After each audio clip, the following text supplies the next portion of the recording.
Back-to-back Craig Counsell ejections. 2 games in a row. I wonder what the record is for most games in a row a manager got ejected. Probably Earl Weaver, right? Anyway, bottom 9, 2-2. This breakdown is brought to you by DraftKings. Bouncer off the plate. Tons of spin. Spins the catcher's way. Safe. Safe, they say. So they got the leadoff runner on. That's great news. They're excited. Catcher's like, that was a funky hop. Counsell comes out. The manager, it's bottom 9, tie game. Why not just go see what's going on? And he's saying he ran out of the baseline. The catcher didn't have an angle to make the throw. Interference. No, I know. But the rule is if he interferes with the first baseman, but first base was never interfered with, he can run inside the chalk all he wants. Oh, and they cut to replay on us. Here's the first baseman. And, the throw is beat. And was he interfered with? He does a weird stretch, but he could have changed his feet. The throw takes him that way. It's interesting rule. Let's go back to what the ump is saying, because I think we come back from replay and the ump is going to be adamant that he did not interfere with the play whatsoever. He didn't interfere. Oh, we cut to another commercial. So here's the better angle of it. And yes, baseball is very weird. The runner is supposed to run in foul territory, but the base is in fair territory and righty batters start in fair territory. It doesn't really make sense for righty batters. We've seen this all the time, many of times. He has to start there and eventually has to get over.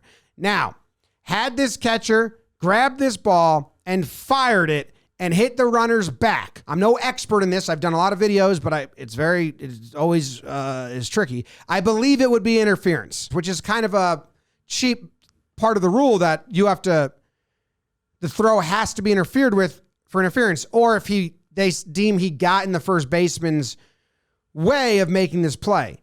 Now, I think this guy playing first could have taken his right foot, stepped more towards the grass and reached out for it. And I think he wouldn't have been in the way of the runner, but it is tricky and he beats the throw anyway. So, I don't think there's interference. I think Counsell's just trying to get a call, and he leaves, and then he's going to come back and follow up with the umpire and say, why can't you ask? And then the umpire throws him out, much to the glee of that woman in the front row with her hands cupped. She's like, oh, yes, he did it.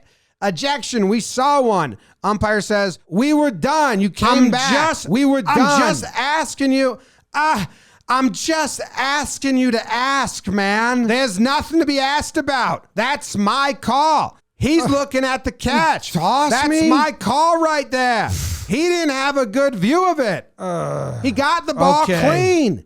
The guy was already passed. Counsell walks off. Like I said, got ejected in the Nico Horner breakdown I did yesterday. Look at the crowd. Look at these Philly crowd waving him goodbye. See ya. 2-hand waves. Even the usher woman, she's happy about it.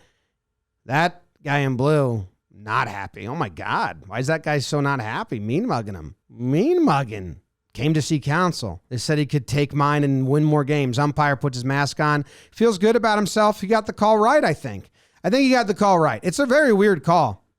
It's a very weird call because I do believe, and correct me if I'm wrong, I'm not an expert on these rules, but I've done a lot of these damn breakdowns. I think if he hits him in the back right away, they'd be like, he interfered with the throw. But the fact that he beats the ball to the bag kind of shows the play was there. Anyway, that's the go-ahead run.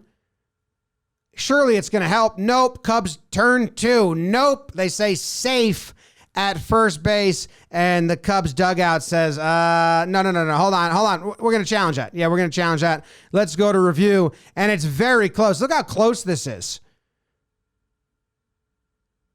So close. But I would rule out there because usually they say it's when the ball enters the glove, not when it hits the back of the glove, which is kind of weird. But even then, it looks like hits the back of the glove before that foot comes down. Let's enhance. Okay, again. Now enhance. Yes. Okay, let's see. When do you think the ball is in the glove? Right there. You can see the glove kind of right here. You can't. I'm going to go one frame over. Ready? 1, 2, 3. There you go. And the ball is in there. And is the spike touching? They're probably saying we don't know if the spike's touching. But if you watch the foot and the base, as I move forward frame by frame, it looks like the spike touches there when you start to see the shoe bend.